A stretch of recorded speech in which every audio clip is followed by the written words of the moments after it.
सीमा हैदर कौन है? आज हर कोई इसी सवाल का जवाब जानना चाहता है।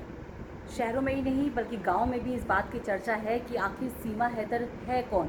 क्या वाक़ई एक सच्चे प्यार की वजह से वो पाकिस्तान से बॉर्डर पार करके भारत में आई है? या फिर वो आईएसआई की एजेंट है, यानी कि एक पाकिस्तानी जासूस है? ये सवाल इसलिए बहुत ज़्यादा खड़े हो रहे हैं क्योंकि कुछ ऐसे खुफिया इनपुट मिले हैं आईबी को, एटीएस को पूछताछ के दौरान, जिसको लेकर शक गहरा गया है। सबसे बड़ा सवाल तो ये है कि फ़िलहाल लगातार दूसरे दिन एटीएस पूछताछ कर रही है सीमा हैदर से, सचिन से और साथ ही सचिन के परिवार से, खासकर उसके पिता से जो पूछताछ ज़्यादा हो रही है। और इस पूछताछ के दौरान कुछ ऐसी बातें निकल कर आई हैं जिसकी वजह से ये शक और ज़्यादा गहरा गया है कि क्या वाकई जो सीमा है वो कुछ ऐसी बातों को छिपाने की कोशिश कर रही है जिसको लेकर जो जानकारी फ़िलहाल अभी तक वो मीडिया के सामने बढ़ चढ़ कर बातों का जवाब दे रही थी, जिसकी वजह से शक गहरा गया है। सबसे बड़ा सवाल तो ये है कि आखिर क्या सीमा हैदर ने पबजी के ज़रिए सिर्फ सीधे सचिन के से ही बात की थी या कुछ और लोगों से बात की थी, क्योंकि पूछताछ में ये खुलासा हुआ है कि कुछ और लोगों से भी, यानी कि दिल्ली एनसीआर के कुछ और लड़कों से भी वो संपर्क में थी और पबजी गेम के ज़रिए ही थी। यानी कि हो सकता है कि कहीं ना कहीं उसका टारगेट हो कि वो यहाँ भारत में किसी से दोस्ती करना चाहती हो, और 1% ये भी हो सकता है कि ये जो स्पेकुलेशंस हैं कि वो एक जासूस है, ये गलत भी हो सकता है। और हो सकता है एक सच्चे प्यार की वजह से या एक सच्चा जो प्यार कहते हैं जो बॉर्डर पार उसे मिला, उस वजह से भी वो भारत में पहुंची हो।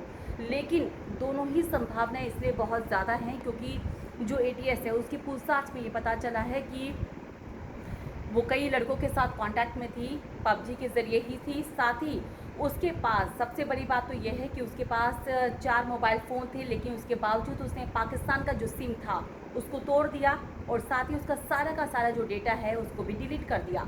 इसके साथ ही ये भी जानकारी मिली है कि जो सचिन था उसको लेकर भी कुछ इसलिए कई बातें पता चल पाई है कि उसने इंस्टाग्राम पे अकाउंट खोला था और उसको प्राइवेट कर दिया था और सिर्फ उसकी एक ही फॉलोअर थी और वो थी सीमा हैदर, यानी कि सिर्फ ही सीमा हैदर से बातचीत करने के लिए ही उसने उस अकाउंट को खोला था। अगर वो चाहता तो उसे पब्लिक कर देता, बाकी लोग भी अगर उससे बात करना चाहते, कुछ छिपाने के लिए उसके पास नहीं था तो शायद उसके ऊपर शक इतना ना गहरा था। लेकिन साथ ही एक और नई बात जो पता चली है वो ये है कि उसने फेसबुक पर भी अकाउंट खोला हुआ था और उसको भी प्राइवेट किया हुआ था।